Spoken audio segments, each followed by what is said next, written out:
Queridos amigos, irmãos, muita paz em Jesus Cristo e que as bênçãos desse Mestre encham o nosso coração de alegria. Aquela alegria que no seu Evangelho Ele nos prometeu e disse que quando ela adentrasse o nosso coração, ninguém nos tiraria. É essa alegria que desejamos esteja albergada no coração de cada companheiro aqui de Olímpia. Desde já nós agradecemos a oportunidade do serviço ao Senhor através da atenção, do carinho e da confiança de todos os amigos daqui. Que Deus nos abençoe. Há alguns anos, o jornal O Globo publicou uma matéria de um jovem inglês que se encontrava na faixa da madureza, aproximando-se dos 40 anos de idade, no apogeu da vida profissional, intelectual, já conquistara nesta faixa de idade uma empresa publicitária famosa que dava subsídio a vários países na Europa. Ele atingira uma situação financeira bastante confortável, mas naquele momento da sua existência, ele encontrava-se mergulhado numa crise profunda de angústia. Aquelas crises existenciais que visitam os seres de Deus adormecidos na matéria. Este jovem, Jonathan Gabay, ele resolve então mergulhar em profundas reflexões e indagava de si mesmo: qual será o sentido da minha vida? O que será que eu devo fazer?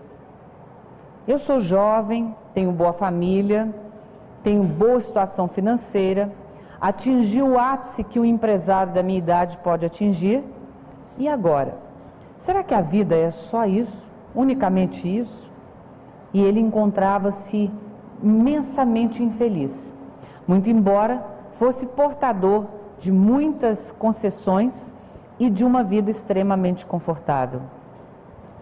E ele começara a alimentar algumas ideias que é natural sejam alimentadas por aquelas mentes que abrem espaços ao negativismo e a algumas confusões a respeito da finalidade da vida. Ele estava acumulando a ideia de que, quem sabe, se eu me ausentasse da vida, as coisas poderiam melhorar. Ele não estava mais suportando aquela angústia. Mas, como a espiritualidade superior, que guia os passos e os destinos humanos neste planeta, ela está atenta a qualquer movimento de luz, a qualquer anseio de luz, e também está atenta a qualquer mecanismo de fuga nosso, dos pródomos da luz. Ela visita o coração desse jovem e insufla-lhe uma ideia, uma inspiração, uma intuição. Ele pensa assim: bom, se eu neste momento não encontro uma finalidade, não consigo perceber que minha vida tem sentido, não consigo encontrar alegria, mas há pessoas no mundo que estão assim, que se sentem bem. Eu vou começar a escrever cartas para essas pessoas e perguntar-lhes qual é o sentido da vida. E ele escolhe personalidades do cenário mundial. Ele escreve ao Arthur Clarke, o grande escritor. Ele escreve ao ex-presidente da França, François Mitterrand.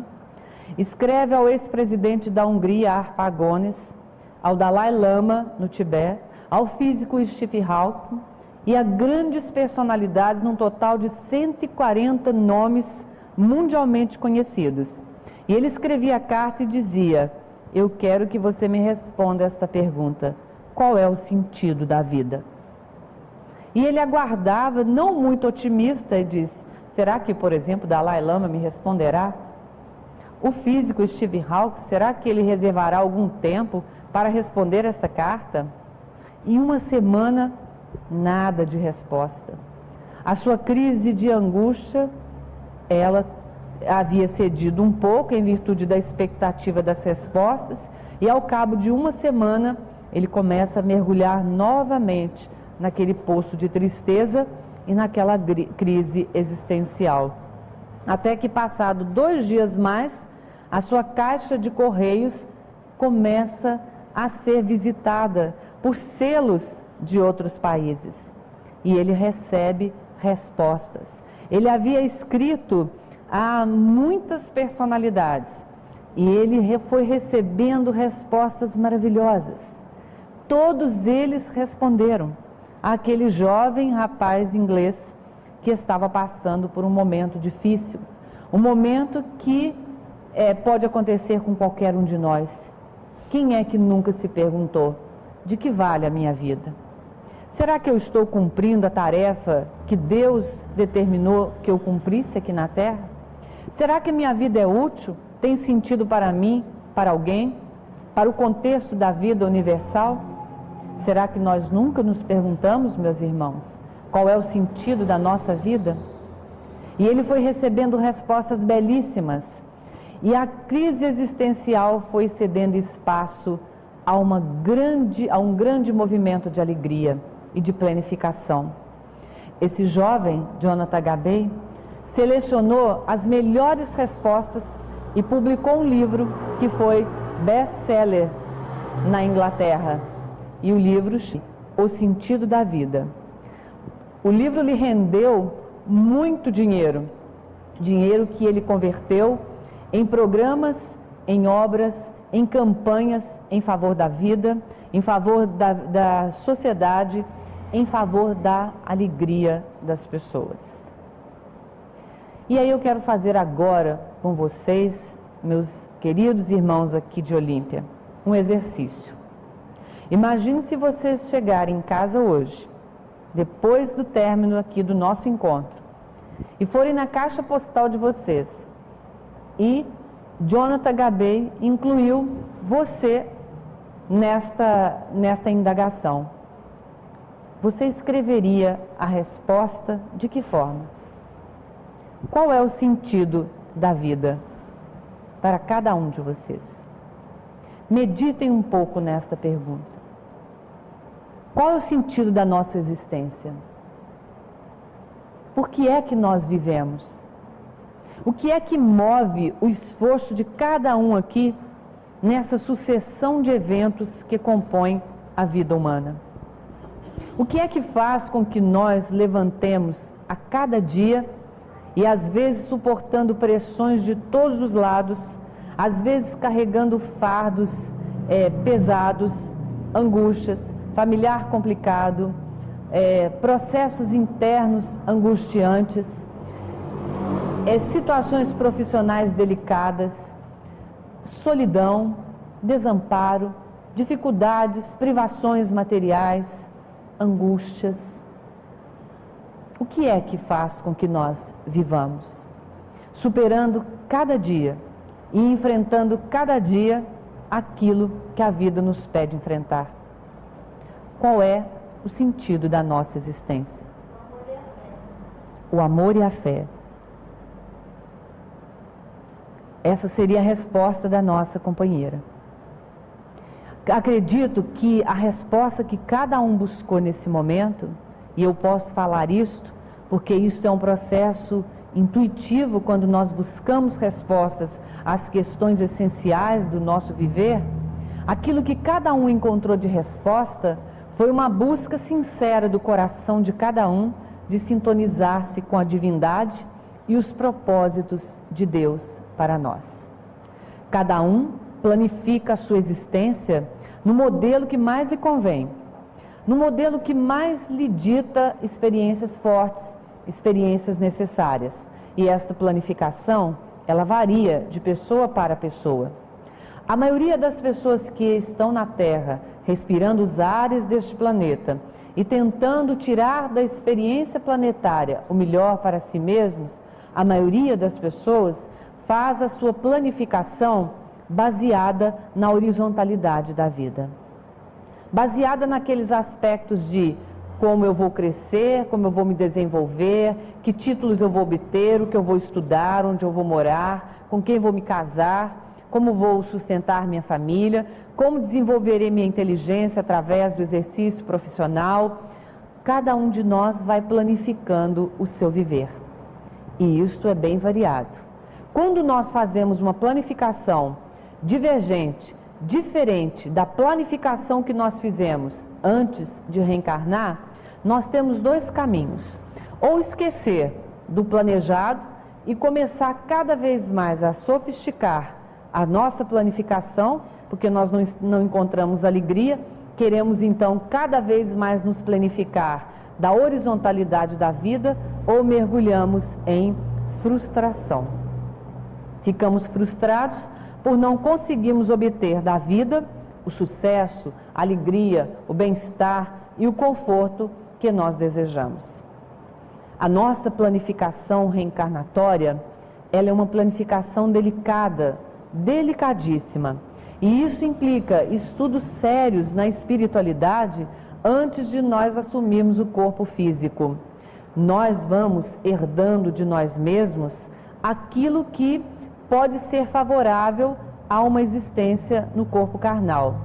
Ensina-nos o espírito Manuel Filomeno de Miranda, no livro Temas da Vida e da Morte, que há alguns passos que nós realizamos no mundo espiritual antes de nós reencarnarmos.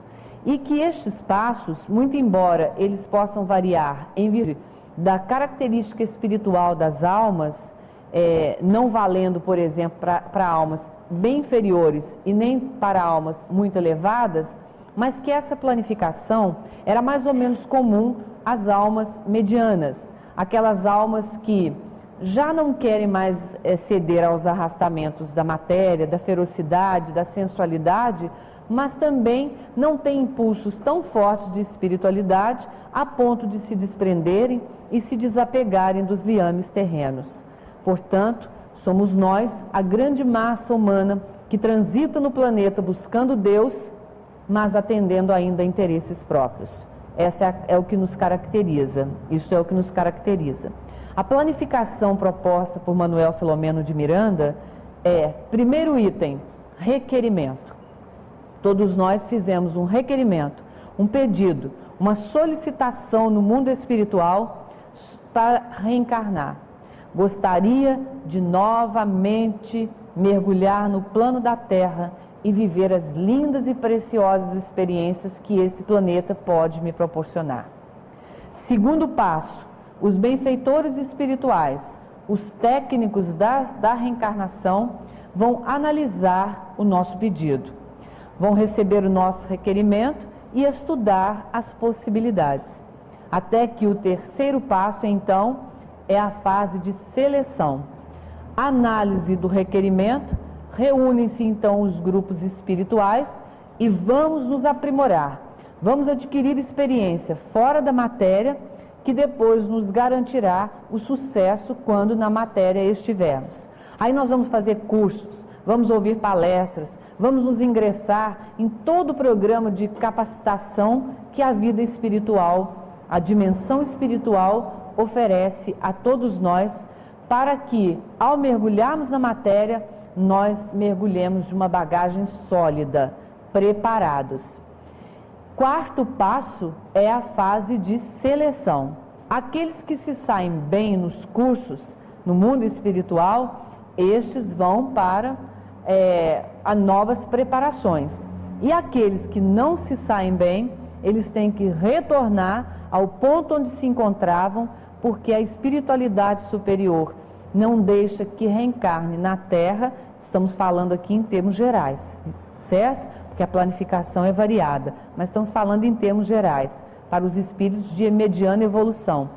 A espiritualidade superior não permite que nós reencarnemos sem angariarmos, sem recolhermos impressões saudáveis e recursos, ferramentas que possam favorecer o nosso sucesso. Porque a nossa mente, ela é uma estrutura muito diversificada e há uma tendência em nós de repetir experiências, Por isso é que nós precisamos de ficar um bom tempo na erraticidade, desfazendo conceitos, refazendo o nosso caminho. Senão, se nós mergulharmos na matéria, sairmos dela, mergulharmos nela, há uma tendência de nós repetirmos, de nós reproduzirmos os comportamentos por causa do modelo mental forte e rígido que nós criamos ao longo da vida, que o André Luiz chama o corpo mental que nós construímos. Aquele corpo que é capaz de pensar assim ou assado, que desenvolveu um fino raciocínio capaz de analisar, sintetizar, comparar, fazer deduções, classificar, seriar, todos esses processos mentais que nós podemos fazer, está aqui gravado no corpo mental. E quando assume um novo corpo, imprime no cérebro físico o modelo que foi construído. Quando nós estamos na erraticidade e passamos por esse processo de seleção que o mundo espiritual nos oferece, nós vamos mudando os modelos mentais. Aí reencarnamos e já temos um cérebro físico novo e podemos então repassar a ele informações não somente adquiridas no plano terreno, mas informações que foram avaliadas, que foram mais qualificadas, acrescidas, substancializadas pelos recursos que o mundo espiritual possui e que a nossa mente acanhada não pode ainda perceber. Depois então que nós passamos pelo processo de seleção, e olha que nós temos aqui um monte de vitoriosos, né? Passamos todos por esse processo, porque reencarnamos, a reforçar o modelo carnal. Os técnicos da espiritualidade vão como que fazer um mapa reencarnatório, cujo esboço está na consciência de cada um de nós. Este mapa reencarnatório incluirá o berço, incluirá a raça em que nós vamos reencarnar, o trecho de terra, a porção de terra, a cultura melhor, mais ou menos delineado o ramo profissional, os encontros afetivos, as vinculações espirituais. E aí nós vamos então observar o nosso mapa, vamos ver o corpo físico, as predisposições mórbidas, quer dizer, as predisposições para esta ou aquela enfermidade. Vamos fazer ajustes no nosso modelo carnal com a ajuda dos nossos avalistas, daqueles que acompanham a nossa existência e que compartilham conosco as nossas alegrias, os nossos sucessos. Mediante isso, nós vamos ter contatos com aqueles que vão nos receber no plano físico, que é o outro ponto da planificação reencarnatória proposta por Manuel Filomeno de Miranda na obra Temas da Vida e da Morte. Nós vamos começar a sintonizar vibratoriamente com aquela cultura na qual nós vamos renascer, aqueles seres que irão nos receber, os nossos genitores, aqueles seres que comporão o cenário psicológico e emocional das nossas vidas, para somente depois mergulharmos na carne, reencarnarmos, passarmos por aquele processo de esquecimento, de torpor, de adormecimento das faculdades nossas e mergulhar na matéria. E depois o último item da planificação, que é o acompanhamento sistemático dos espíritos que nos protegem durante toda a nossa existência. E aí então perguntamos, qual é o sentido da vida? O sentido da vida é fazer a vontade do Pai. O sentido da vida é fazer com que esse mapa, que está apenas delineado com um lápis fino, esboçado, é fazer um traçado firme em cima das linhas que planejaram a nossa vida a este planeta. Todas as vezes que nós nos afastamos dessas linhas de planificação reencarnatória, nós nos perturbamos, nós nos angustiamos, nós ficamos entristecidos, porque mergulhar na matéria é uma tentativa de relembrar o que é que eu vim fazer aqui. Qual é o plano reencarnatório que eu defini junto com aqueles que acompanham a minha existência? O que é que eu tenho que fazer? Então, qual é o sentido da nossa vida, meus queridos irmãos? É cumprir a vontade de Deus. O Livro dos Espíritos, quando estuda o objetivo da encarnação e não da reencarnação. Vejam que nós vamos fazer uma distinção. Allan Kardec pergunta aos espíritos qual é o objetivo da encarnação, quer dizer, por que o espírito precisa assumir a forma de carne? Por que o espírito precisa assumir forma humana, corpórea? E entre tantas explicações que a espiritualidade oferece a Allan Kardec, há no finalzinho delas, para que cada um cumpra a sua parcela de contribuição na obra do Criador. Olha que profundidade. Existe uma obra criativa do universo. Existe um pensamento divino, um propósito superior, comandando todos os exercícios evolutivos dos seres espirituais, e cada um de nós tem uma parcela nesse plano divino. Cada um de nós tem uma cota de colaboração. Por isso, a vida de cada um de nós é importantíssima. Mesmo aquele que diz assim, mas a minha vida, eu sou tão simples, a minha vida é muito singela, eu não faço nada importante. Todos nós somos peças importantes no cenário do universo. Cada um está cumprindo uma parcela que Deus depositou em confiança, e esta parcela está sendo executada por cada um de nós. Este desenho planetário, ele é apenas um miúdo ponto no grande desenho cósmico. Muitos espíritos estão colaborando e estão agindo para que o nosso plano dê certo, a nossa existência seja exitosa. Muitas almas, num trabalho de equipe, estão realizando, dentro dos propósitos superiores da divindade, estão realizando neste momento tarefas em contribuição ao plano que cada um de nós vem executar. Por isso, quando a dúvida assolar nosso coração, quando a dúvida chegar e perguntar, será que a minha vida é importante? Será que a minha vida é útil? Afastemos todas as dúvidas, afastemos todos os sentimentos e estados de alma que nos distanciem da dignidade espiritual, porque nós somos filhos da luz. Estudando este ou aquele conteúdo da cultura enciclopédica humana, alabutando nesta ou naquela tarefa profissional, nós somos filhos da luz. E estamos tentando fazer a nossa luz brilhar. E espantados diante da grandeza do universo. Quando a nossa mente se distancia da pequenez, quando ela se amplia, nós vamos ficando extasiados diante da beleza e da imensidão.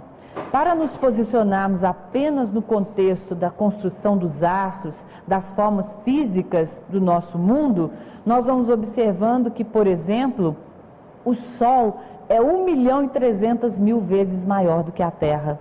Mas só que ele ainda é um astro pequenino, diante, por exemplo, de Pólux, de Sírius, de Antares, de Canopus, que são estrelas 1000 vezes maiores do que o Sol, a ponto de ofuscar esse astro de extrema grandeza e iluminador do nosso sistema, o Sol. Nós estamos mais ou menos a 380 mil quilômetros de distância da Lua. Estamos a 56 milhões de quilômetros distante de Marte. E aí nós ficamos imaginando, meu Deus, que imensidão. Mas isso é só o nosso sistema, que é uma pontinha de alfinete perto do cosmos. E a nossa vida? O que ela significa? E aí, diante dessa grandeza, às vezes nós nos acanhamos e falamos, puxa, diante dessa grandeza, o que eu significo? Muito. Porque a mesma porção de vida que está na gota d'água está no cerne de nós mesmos. É a vida que se manifesta. É a vida estuante que se manifesta no pensamento de cada um, no desejo de crescimento de cada um, e é assim que nós vamos colaborando com Deus no grande plano que Ele nos propõe. Essas questões, elas nos ajudam a refletir e a sair do sono em que nós nos encontramos. Por isso é que nas cartas de Paulo de Tarso, muitas vezes ele diz assim, desperta tu que dormes. Nós somos seres que estamos adormecidos na matéria. E é natural que isto aconteça, mas não é natural que permaneçamos neste sono por muito tempo. O século em que nós estamos vivendo é um século de intensa luta entre a luz e a sombra que moram dentro de cada um de nós. Há um pensador russo que separa a humanidade em dois grandes grupos: os seres que estão dormindo, os seres fisiológicos, e os seres que estão acordando, os seres psicológicos. E depois, mais uma vez, nós vamos recorrer ao Manuel Filomeno de Miranda. Nós encontramos em uma de suas obras, ele busca esse pensador também e diz assim: mas com o conhecimento espírita, nós podemos incluir um grupo entre estes seres que estão dormindo e os seres que já despertaram. São seres que já têm espaço para as cogitações espirituais, e neste grupo nós nos incluímos. Os seres fisiológicos, eles têm como único objetivo a preocupação com as necessidades básicas da vida. O que vamos comer, o que vamos vestir, como vamos aproveitar a vida, como vamos satisfazer as nossas vontades, os nossos desejos, como que nós vamos aproveitar a matéria. Estes são os fisiológicos. Os seres psicológicos estão um pouquinho mais avançados, cuidam das necessidades básicas, mas já têm tempo mental para pensar em ideais, em arte, em beleza, em sensibilidade. Mas isto ainda é um estágio para que nós acordamos na categoria dos seres espirituais. Quando nós encontrarmos esta ciência de vida dentro de nós e deixarmos de ter tantos rótulos terrenos e não ficarmos nos identificando tanto com a nossa forma física, o ser espiritual que dorme em nós desperta, acorda e se expressa. O cristianismo, a proposta crística, é toda para despertar o ser espiritual que está adormecido dentro de nós. O Cristo disse que nós deveríamos colocar a nossa luz a brilhar e que não a colocássemos debaixo do alqueire, mas que a colocássemos no velador, para que ela tivesse um círculo de abrangência grande e iluminasse não somente o nosso espaço de vida, mas que ele iluminasse também o espaço de vida daqueles que comungam a nossa existência. Muito embora nós tenhamos que sair desta cômoda posição de nos iluminar com luzes alheias. Emmanuel diz que todos os espíritos fazem isso durante um tempo, quando estão engatinhando no processo espiritual. Nós vivemos na luz do outro, não é assim? Por isso que nós adoramos estar perto de pessoas que são melhores do que nós espiritualmente, que estão mais avançadas. Por isso que todo mundo era doido para visitar o Chico Xavier, para estar com este ou aquele ser, para encontrar com alguém. Por quê? Porque é bom viver nas luzes alheias. Mas o Emmanuel diz, isso é só para um tempo, porque todos temos obrigação na construção da luz própria, porque quando este ser afastar-se de nós, mergulhados nas sombras de nós mesmos estaremos, se não houver esforço de nossa parte para construir luz própria. O processo da materialização da luz no planeta é este processo que nós conhecemos, porque o planeta ainda é sombra diante da luz. Nós estamos vivendo um planeta de dualidade. Um planeta em que, para nós darmos importância à luz, nós temos que ter um pique de energia e ficar no escuro. Aí a gente fala, nossa, como a luz é importante. E aí um cotoco de vela, a gente já se alegra, não é? Quando dá um problema de energia na nossa cidade e corta-se o fluxo da energia para as nossas casas. Vivemos um planeta que nós só valorizamos a nossa saúde quando nós ficamos doentes. E aí, quando a gente fica doente, nós começamos então a fazer barganhas com Deus. Ai, meu Deus, eu preciso me curar. E se eu me curar, eu quero fazer isso, eu quero melhorar nisso, eu quero ser diferente. Aí nós começamos a valorizar a vida e a saúde só quando a perdemos. Vivemos num mundo em que nós só valorizamos um ponto se este outro ponto estiver deficitário. Nós vivemos um mundo de forças pendulares. Gosto muito de usar este recurso para entendimento de como as forças universais trabalham e de como a nossa existência é valorosa, como o sentido da nossa vida é sintonizar com o propósito divino e cumprir a vontade dele aqui na Terra. Sabem esses relógios antigos? Esses relógios que têm pêndulo? Se a gente pega esse pêndulo e segura esse pêndulo num extremo, quando a gente solta, qual é a sua tendência? É esse pêndulo voltar com a mesma força, fazendo o mesmo movimento e buscar o extremo oposto, não é assim? E depois ele volta e ele busca o outro extremo. Depois ele desce, até que ele vai perdendo a impulsão e começa então a se movimentar aqui. Nós vivemos vidas após vidas sob efeito de forças pendulares. Às vezes passamos vidas exercendo o poder e de tanto errar no uso do poder, a gente perde vidas no anonimato. Não quero fazer mais nada. E aí nos confundimos, porque o poder mal exercido não significa que não tenha mais que ser exercido. E aí entramos, por exemplo, no movimento religioso, como a doutrina espírita, e não queremos assumir nenhuma tarefa. Não, coordenação de nada. Não, presidência de centro, então, Deus me livre. Porque as forças pendulares ainda buscam resquícios dos nossos erros, das nossas falhas, quando as nossas forças pendulares de poder estiveram suspensas por muito tempo numa angulação e ao soltarmos, nós temos medo depois de exercer o poder e enclausuramos em nós mesmos, nos afastando de qualquer tarefa de responsabilidade e de coordenação. Há muitos exemplos que nós podemos colocar. Vemos, por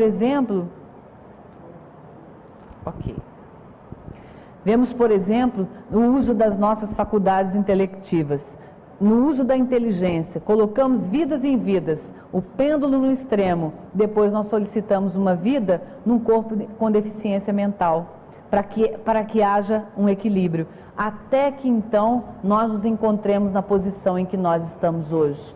Nós podemos escolher esta vida, nós podemos esboçar e definir esta existência, nós podemos fazer escolhas para o encontro com Cristo através da doutrina espírita, a dizer que as forças de energia que comandam a nossa existência podem se situar em ritmos pendulares e de vez em quando temos uma ligeira tristeza, mas não caímos em depressão.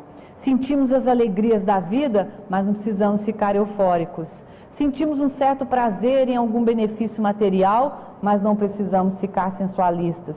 Buscamos um certo contemplação, um isolamento, uma meditação, mas não precisamos nos afastar do mundo e ser ermitão. Viram como é que funcionam as forças pendulares? Esta é uma reencarnação especial para nós, em que o pêndulo das nossas forças devem se situar nessa busca, num limite interessante em que nós tenhamos uma vida humana na busca de uma vida crística. E para que nós não façamos confusões, nós não somos seres humanos que de vez em quando temos uma experiência espiritual. Nós somos seres espirituais que estamos tendo provisoriamente uma experiência humana. Este é que é o sentido da vida. Este é que é o sentido da existência de cada um de nós. É sentir que não somos nem brasileiros, nem brancos, nem negros, nem homens, nem mulheres. Somos filhos de Deus. Somos seres espirituais, transitando em formas físicas, as mais diferentes, em culturas variadas, transitando nas forças pendulares de energia nessa e naquela profissão, para que, como almas, cumpramos a nossa cota de colaboração no plano do Senhor. Visitam a nossa existência, na nossa caminhada, várias possibilidades para que cresçamos para Deus.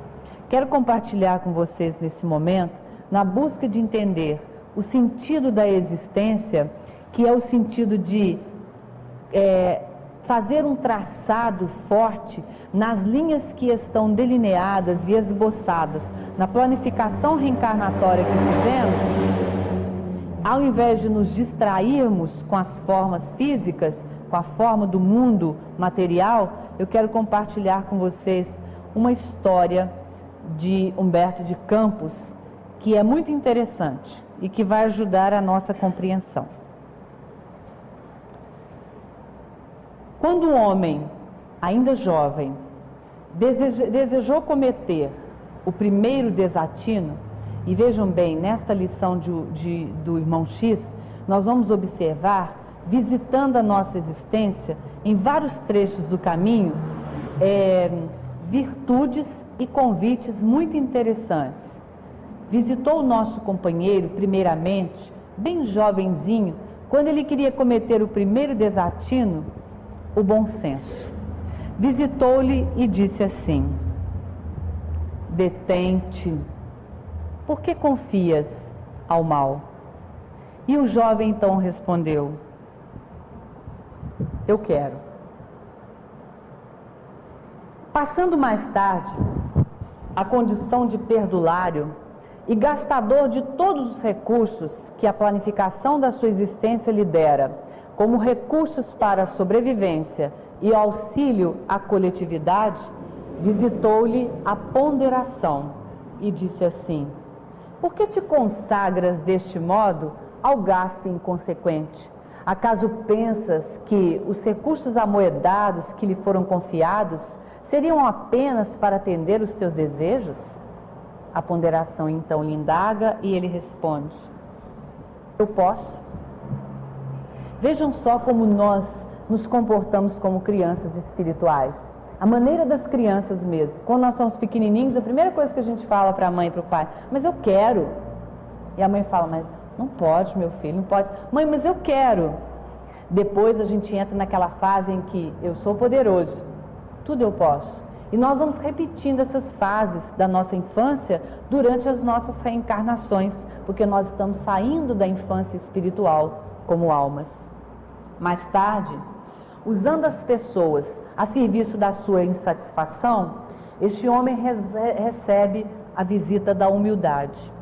Vejam bem, o bom senso nos visita, a ponderação, depois a humildade chega quietinha e doce e pergunta: reflete, jovem, não te compadeces dos mais fracos e dos mais ignorantes? E ele responde à humildade: eu mando. Este jovem cresce, este jovem torna-se um homem maduro. E ele começou a movimentar recursos enormes, que poderia beneficiar, aliás, deveria beneficiar toda uma coletividade. Quando então ele recebe a visita do amor. E o amor suavemente toca o seu coração e lhe diz: modifica-te, sê caridoso, não vale a pena reter tantos recursos sem acudir à necessidade alheia. E ele então diz: eu ordeno. Praticando mais tarde atos condenáveis que tornaram-lhe uma pessoa não muito benquista na coletividade, a justiça lhe visita. E olha o plano divino como é belo. Faz-nos visitas as mais agradáveis, as mais ternas e suaves, e depois manda a justiça. Manda a justiça cobrar. E ela cobra. Ela chega e diz: não prossigas. Não te dói ferir tanta gente? E ela fala mais enérgica com o jovem, e aí ele diz: eu exijo. Como acontece com todas as almas que estão ainda adormecidas e recebem a visita do bom senso, da ponderação, recebem a visita da humildade, recebem a visita do amor e nada realizam de mudanças, mas tem uma visita, meus queridos, que não tem como mudar. E essa visita o nosso jovem recebeu. Ele recebe a visita da morte. E a morte chega e diz: vim te buscar, entrega-me teu corpo. E ele fala: não, não pode. Morte, por que me busca? E ela responde: eu quero. Não, por que me constranges assim a aceitá-la? E a visitante retruca: eu posso. Como podes atacar-me deste modo? Fica bravo o nosso personagem E ela então diz: eu mando. Que poderes te movem, morte? E ela diz: eu ordeno, pois eu me defenderei. Duelarei contra ti, não me entregarei. Ela então dá a cartada final: eu exijo. A finalidade da nossa existência não é esperar que a morte venha nos solicitar a entrega do corpo físico para que depois, lamentando a oportunidade perdida, nós tenhamos que recomeçar. Qual é o sentido da nossa vida? Qual é a finalidade da nossa existência? Para que nós saibamos se a vida para nós tem um significado superior, se a vida para nós tem um significado elevado, nós podemos fazer alguns exercícios, como por exemplo, a sucessão dos dias para nós é estimulante ou ela inspira rotina? Pensem um pouco. Um dia após o outro, daqui a pouco é final de ano, Natal de novo, daqui a pouco a gente começa um outro, muda a folhinha na parede, e faltam tantos anos para aposentar, agora é verão, daqui a pouco vem o frio novamente, e essa sucessão dos dias e do tempo, ela inspira para nós rotina ou é estimulante? Se é estimulante, nossa vida está fazendo sentido. Se é rotina, desperta tu que dormes. As ideias, elas saem de nós com entusiasmo, com otimismo, ou apenas nós emitimos um parecer e uma opinião quando alguém nos solicita? Quando há entusiasmo na nossa fala, quando há otimismo no nosso viver, há finalidade essencial na nossa existência. Agora, quando as ideias saem de nós assim mornas, sem muita energia, sem muito otimismo, vamos ver, eu vou tentar, quem sabe vai dar certo. Desperta tu que dormes. Temos ideais superiores? Ou ainda mergulhamos? Sou ainda muito imperfeito, sou ainda cheio de defeitos. Se nós ainda estamos mergulhados nestas confusões de que somos espíritos imperfeitos, de que carregamos muitas dificuldades, desperta tu que dormes. Nós somos seres da luz. E como seres da luz, não importa para Deus se nós somos carrancudos, se nós somos avarentos, se nós somos orgulhosos, se nós somos egoístas. Para cumprir a nossa cota no plano da criação, Ele não espera que nós estejamos santificados. Isso é um erro de percepção da nossa consciência. Se santificados fôssemos, nós estaríamos em outros níveis de existência que não uma existência num planeta tão denso, num planeta tão difícil, num planeta onde nós temos que movimentar uma matéria que é frágil, que adoece, que é desejosa, que solicita atenção o tempo todo, uma natureza que quer ser protegida, amada, contemplada a todo momento. Nós estaríamos noutras dimensões. É só avaliar qual é o sentido da nossa vida. Para alguns, infelizmente, a vida é um castigo de Sísifo. Vocês já ouviram falar no mito de Sísifo da mitologia grega? É um dos mitos mais interessantes. Como a sua história é curta, eu vou aqui compartilhar com vocês. Porque muitas pessoas vivem consciencialmente o mito de Sísifo.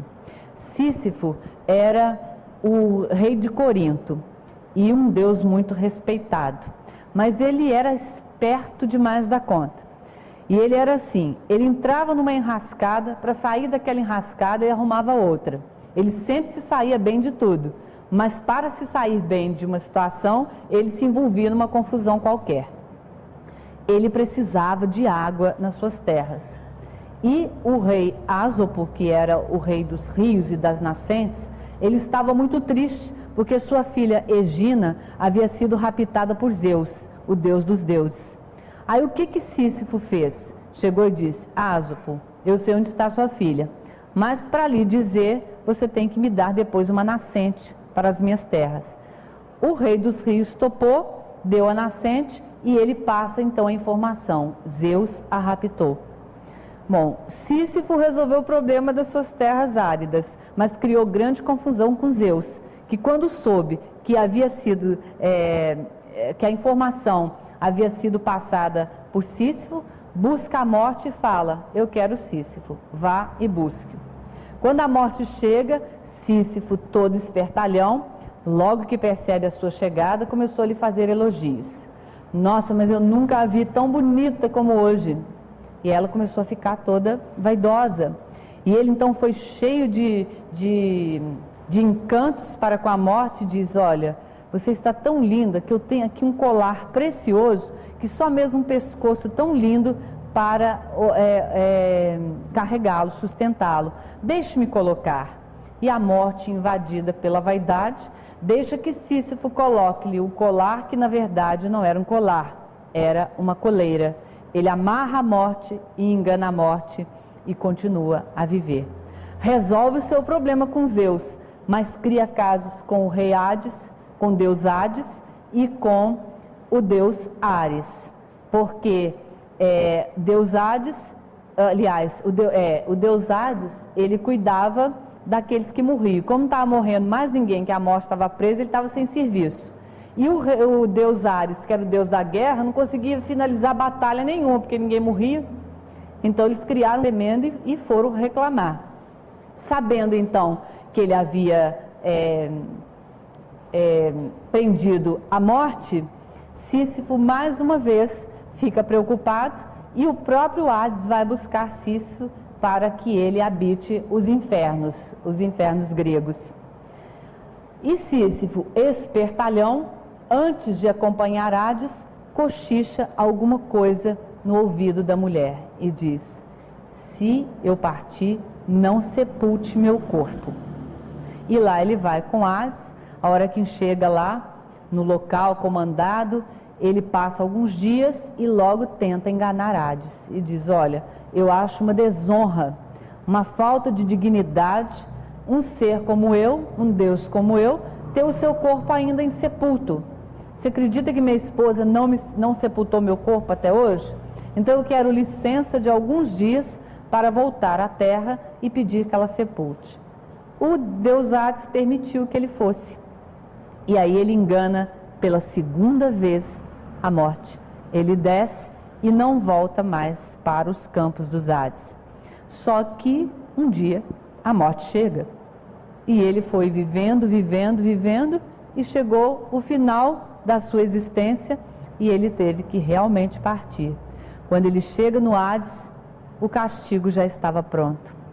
É o mito de Sísifo. O castigo era empurrar uma pedra enorme e pesada até o final de um morro e colocá-la no topo deste morro. Só que quando ia chegando lá no finalzinho, faltava só um pouquinho para ele conseguir colocar a pedra lá em cima, a pedra rola e ele tem que pegá-la lá embaixo. E o castigo é eterno. Dizem que ele está hoje rolando a pedra, até conseguir colocá-la. A vida de muitas pessoas foi comparada por vários pensadores a uma vida de Sísifo, empurrando pedra e a pedra cai, empurrando pedra e a pedra cai. Será que foi para isso que Deus nos criou?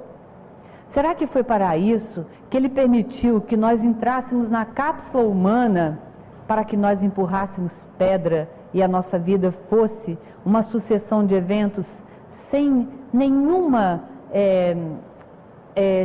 sensação agradável, sem nenhuma beleza, sem nenhum ideal e sem nenhuma alegria? Não, não foi. Deus criou-nos para a luz. E é a luz que deve se manifestar na nossa existência.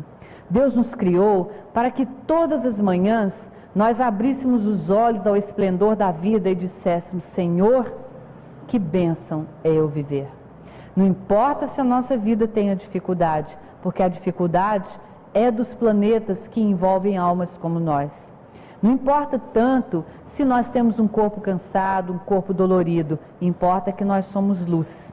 E importa que nós estamos nos esforçando para que a luz que somos nós brilhe e faça desse planeta ainda ensombreado um planeta de iluminação. Este milênio é milênio de iluminação. Nós somos os pontos de luz do universo, fazendo brilhar a luz crística e trazendo informações à Terra de que Deus existe, de que Deus é amor, de que Deus é luz e que nós dele viemos e para ele estamos retornando na beleza das nossas vidas, com aquilo que nós fizemos de nós mesmos, sem nos comparar com o vizinho, com o amigo, com o parente, com quem quer que seja, mas é encontrar sentido, valor, sentir beleza, encontrar pedras preciosas, gemas de valor naquilo que somos nós, porque ninguém consegue ser como nós, ninguém consegue se expressar como nós expressamos, ninguém tem o olhar que nós temos, ninguém consegue fazer nada como nós fazemos, porque a vida de cada um de nós é única, é singular, é uma vida bela, é uma vida que tem sentido e expressão, porque é uma vida ancorada, sustentada pelas forças divinas. Por isso, meus queridos irmãos, afastemos dos nossos dias as impressões tristes, as impressões de nulidade, as impressões que nos desvalorizam diante da obra da criação. Nós somos a obra mais perfeita do Criador e é através de nós que as inteligências superiores estão preparando os novos padrões de humanidade para esta terra. E se falharmos, muitos cairão conosco, porque muitos neste plano dos encarnados e no plano dos desencarnados estão vivendo, tendo como sustentáculo o espelho, o padrão das nossas vidas. É de nós, as inteligências que já podem refletir a verdade divina através do Espiritismo, é através de nós, assentados em nós, que o processo de iluminação da Terra acontecerá. Valorizemos as nossas vidas e busquemos o Senhor, busquemos a sintonia com o plano de Deus, nos propósitos que nós traçamos com aqueles que avaliaram a nossa existência, busquemos um alinhamento superior e busquemos isto antes do inverno. Quando Paulo estava preso e teve saudade do seu discípulo Timóteo e querendo despedir-se dele, já intuindo que a morte física estava próxima, ele escreve aquela maravilhosa carta a Timóteo, onde ele solicita: Timóteo, procurai vir antes do inverno. Pensemos este trecho da carta de Paulo a Timóteo, trazendo para a reflexão desta noite. Não esperemos, meus queridos, o inverno das nossas vidas para o encontro com o Cristo, porque cada um de nós tem um dia marcado, uma hora já estabelecida, para que nós encontremos o Cristo em nós. Para as almas mais amadurecidas, este encontro é revestido de extremos significados e de consequências muito valiosas no plano da edificação humana. Simão Pedro, por exemplo, teve este encontro com Cristo naquele drama, naquela madrugada que antecedeu o drama do Calvário, em que ele negou Cristo 3 vezes. Naquele olhar, naquela lágrima vertida, no momento de tristeza, Simão Pedro encontrou o Cristo que vivia dentro dele e que foi estimulado, que foi bafejado pelo Cristo personificado na figura de Jesus. Maria de Magdala teve o seu encontro com Cristo em meio daqueles espíritos que a atormentavam, naquele dia, na barca, buscando Cafarnaum, na residência de Simão Pedro, sendo recebida pelo magnético olhar de Jesus Cristo. E a partir dali, ela vive para Ele, para o Cristo que estava dentro dela, adormecido. Mas procuremos o Cristo antes do inverno. Enquanto nós estamos assim, na primavera da vida, enquanto as flores da nossa existência são perfumadas, alegram a vida daqueles que vivem conosco, que caminham ao nosso lado. Busquemos o Cristo enquanto nós estamos dando frutos. Nós podemos dar o fruto da nossa contribuição, pela nossa vibração, pela nossa presença, pela nossa palavra, pela página que nós aqui lemos, pelo nosso auxílio na assistência social, pelo nosso sorriso, pelo nosso cumprimento, pelo afago do nosso ser aos seres que de nós se aproximam. Procuremos o Cristo neste grande encontro antes do inverno. Não esperemos o inverno das nossas vidas, onde tudo será mais complicado. Aceitemos o convite de Paulo, situando-nos da posição desse jovem discípulo Timóteo, e busquemos um encontro com a luz, enquanto estamos na fase primaveril de nossa existência. E o Cristo, entendendo que os nossos passos são no sentido dele, ele virá ao nosso encontro.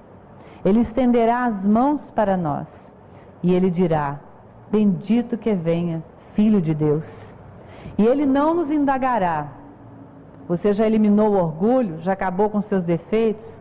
Ele não nos fará pergunta.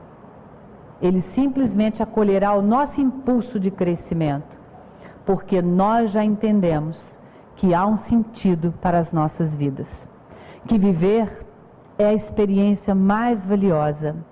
Não apenas existir no corpo, não apenas movimentar a massa corpórea, mas viver em plenitude.